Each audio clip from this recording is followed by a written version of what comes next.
کیا آپ جانتے ہیں کہ سفر میں یا سردی کے موسم میں وضو کرتے وقت موزوں پر مسح کرنا نہ صرف آسان ہے بلکہ شریعت میں اس کی اجازت بھی ہے۔ یہ سہولت صرف رعایت نہیں بلکہ ایک رحمت ہے۔ اسلام ایک ایسا دین ہے جو اپنے ماننے والوں کی زندگی کو آسان بناتا ہے۔ وضو کی شرائط میں موزوں پر مسح کی اجازت اسی آسانی کی ایک مثال ہے۔ جب انسان سفر میں ہو یا ٹھنڈ کے موسم میں پانی سے وضو کرنا مشکل ہو تو موزوں پر مسح کرنا نہ صرف جائز ہے بلکہ یہ سنت سے ثابت بھی ہے۔ اس بیان میں ہم موزوں پر مسح کے شرعی حکم، اس کی شرائط اور اس سے جڑی اہم باتوں پر روشنی ڈالیں گے۔ بسم اللہ الرحمن الرحیم۔ موزوں پر مسح کا بیان۔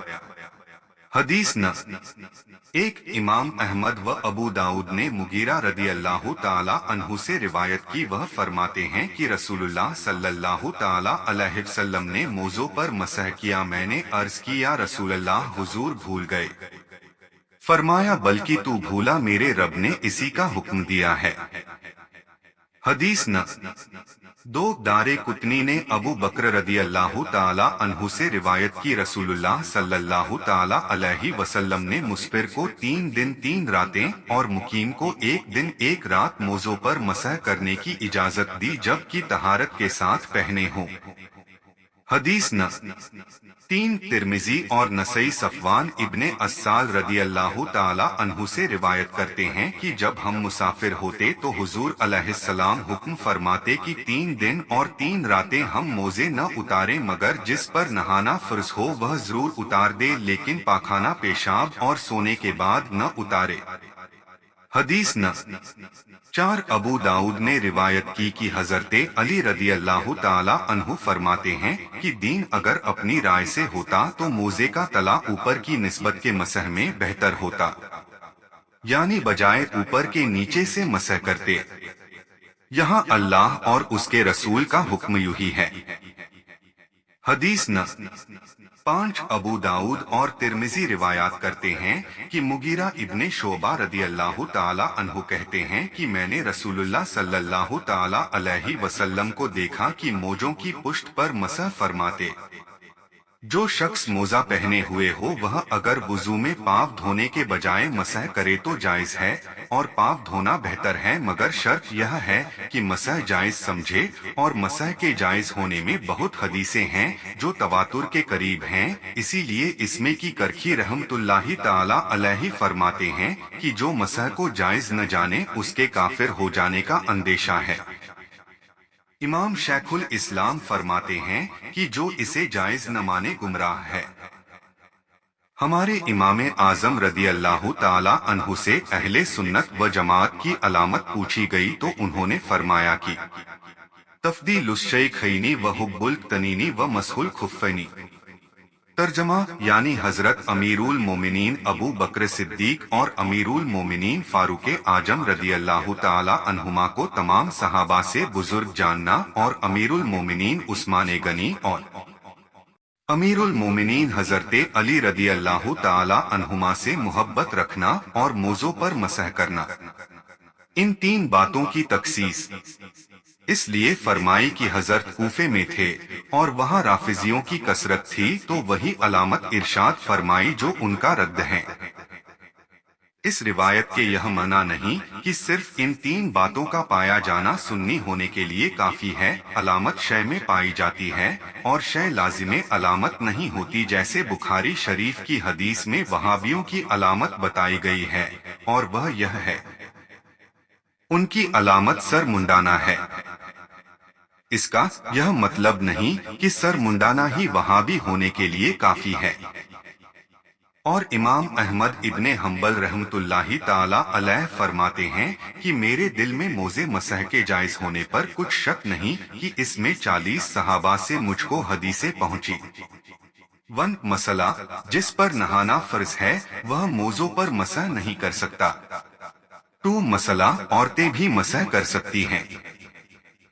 مسح کرنے کے لیے کچھ شرطیں ہیں۔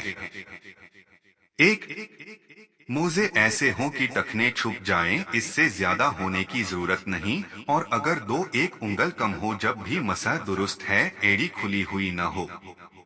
2.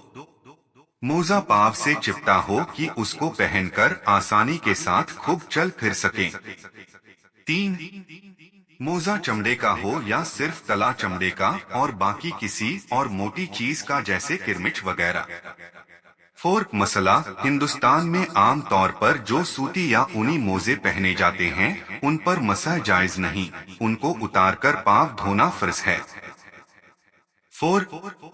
मोजा वुजू करके पहना हो यानी पहनने के बाद और हदस से पहले एक ऐसा वक्त हो कि उस वक्त में वह शख्स बा वुजू हो, ख्वाह पूरा वुजू करके पहने या सिर्फ पाँव धोकर पहने और बाद में वुजू पूरा कर ले। 5. मसला, अगर पाँव धोकर मोजे पहन लिए और हदस से पहले मुंह हाथ धो लिया और सर का मसह कर लिया तो भी मसह जायज है, और अगर सिर्फ पाँव धोकर पहने और पहनने के बाद वुजू पूरा किया और हदस हो गया तो अब वुजू करते वक्त मसह जायज नहीं। 6. मसला, वुजू मोजा पहनकर पानी में चला कि पाँव धुल गए, अब अगर हदस से पहले वुजू के दूसरे वुजू धो लिए और सर का मसह कर लिया तो मसह जायज है, वरना नहीं। 14. मसला, मोजा फट गया या सिलाई खुल गई और वह पहने रहने की हालत में 3 उंगल पाँव जाहिर नहीं होता मगर चलने में 3 उंगल दिखाई दे तो उस पर मसह जायज नहीं। 15. मसला, ऐसी जगह फटा या सिलाई खुली की उंगलियां खुद दिखाई दें तो छोटी बड़ी एतबार नहीं, बल्कि 3 उंगलियां जाहिर हों तो मसह टूट जाएगा। 16. मसला, एक मोजा चंद जगह कम से कम इतना फट गया हो कि उसमें सुतली, चमड़ा, सोना के औजार जा सके और उन सब का जोड़ 3 उंगल से कम है तो मसह जायज है, वरना और टखने के ऊपर कितना ही फटा हो उसका एतबार नहीं। 17. मसला, मसह का तरीका यह है कि दाहिने हाथ की 3 उंगलियां दाहिने पाँव की पुष्ट सिरे और बाएं हाथ की उंगलियां बाएं पाँव की पुष्ट के सिरे पर रखकर पिंडली की तरफ का कम 3 उंगल की मिकदार खींच ली जाएं और सुन्नत यह है कि पिंडली तक पहुंचाएं। 18. मसला, उंगलियों का तर होना जरूरी है, हाथ धोने के बाद जो तरी बाकी रह गई उससे जायज है, और सर का मसह किया और अभी हाथ में तरी मौजूद है तो यह काफी नहीं बल्कि नए पानी से हाथ तर कर ले, कुछ हिस्सा हथेली का भी शामिल हो तो हर्ज नहीं। मसह में फर्ज 2 हैं। 1. हर मोजे का मसह हाथ की छोटी 3 उंगलियों के बराबर होना। 2. मसह मोजे की पीठ पर होना। 20. मसला, एक पाँव का मसह 2 उंगल के मिकदार किया और दूसरे का 4 उंगल तो मसह नहीं हुआ। 21. मसला, मोजे के तलिया, करवटों या टखने या पिंडली या एड़ी पर मसह किया तो मसह नहीं है। 22. मसला, पूरी 3 उंगलियों के पेट से मसह करना और पिंडली तक खींचना और मसह करते वक्त उंगलियां खुली रखना सुन्नत है।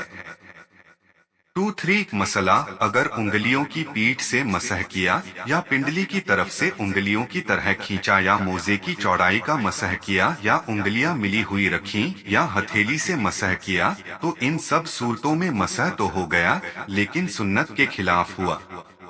24. मसला, अगर एक ही उंगली से 3 बार नए पानी से हर मर्तबा तर करके 3 जगह पर किया जब भी हो गया मगर सुन्नत अदा न हुई, और अगर एक ही जगह मसह हर बार किया हर बार तर न किया तो मसह न हुआ।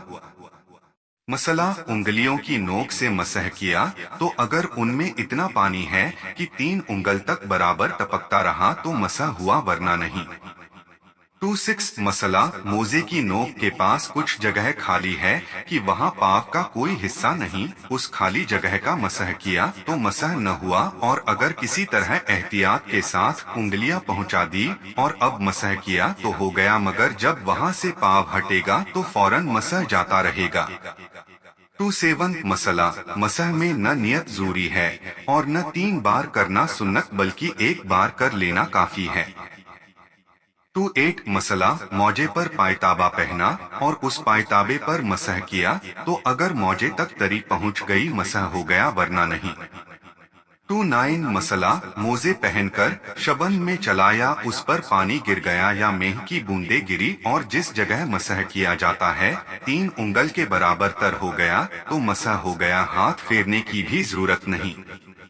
30 मसला अंग्रेजी बूट जूते पर मसह जायज है मगर शर्त यह कि टखने उससे छुपे हों। इमामा नकाब और दस्ताने पर मसह जायज नहीं। 1 मसला जिन चीजों से वुजू टूटता है उनसे मसह भी जाता रहता है। 2 मसला मुद्दत पूरी हो जाने से मसह जाता रहता है और इस सूरत में अगर वुजू है तो सिर्फ पाँव धो लेना काफी है, फिर से पूरा वुजू करने की जरूरत नहीं और अच्छा यह है कि पूरा वुजू कर ले। 3 मसला मसह की मुद्दत पूरी हो गई और कभी अंदेशा है कि मौजे उतारने में सर्दी के सबब पाँव जाते रहेंगे तो न उतारे और टखनों तक पूरे मौजे का नीचे ऊपर अगल बगल और एड़ियों पर मसह करे कि कुछ न रह जाए। 4 मसला मोजे उतार देने से मसह टूट जाता है अगरचे एक ही उतारा हो।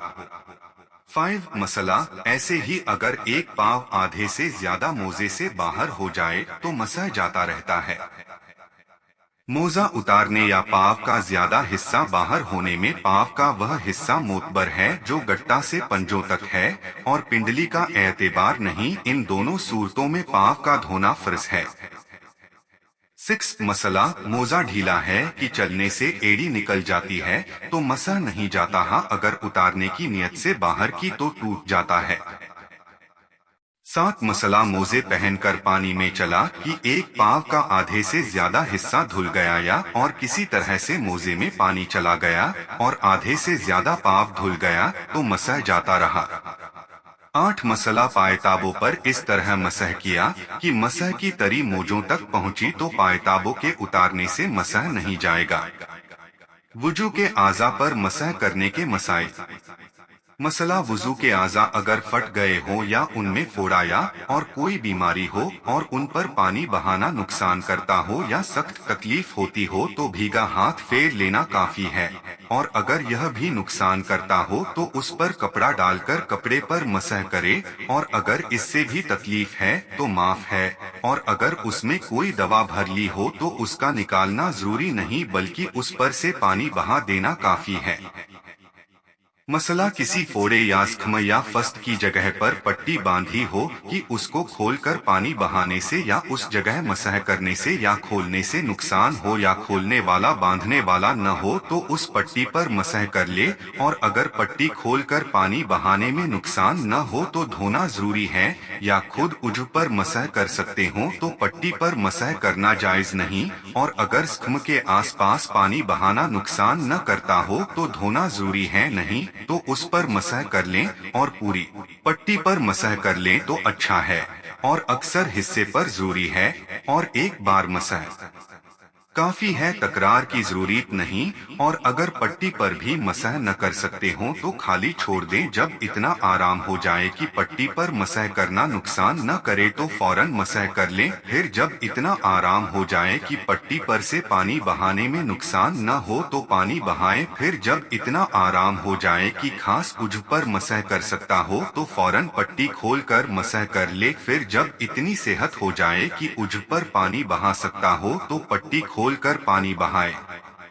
गर्ज आला पर जब कुदरत हासिल हो और जितनी हासिल होती जाए अदना पर इक्तिफा जायज नहीं, यानी अगर पानी बहाने लायक जख्म ठीक हो जाए तो पानी बहाए, मसह जायज नहीं। मसला हड्डी के टूट जाने से तख्ती बांधी गई हो तो उसका भी यही हुक्म है। मसला तख्ती या पट्टी खुल जाए और अभी बांधने की जरूरत हो तो फिर दोबारा मसह नहीं किया जाएगा बल्कि वही पहला मसह काफी है और जो फिर बांधने की जरूरत न हो तो मसह टूट गया, अब उस जगह को धो सके तो धो लें, नहीं तो मसह कर लें।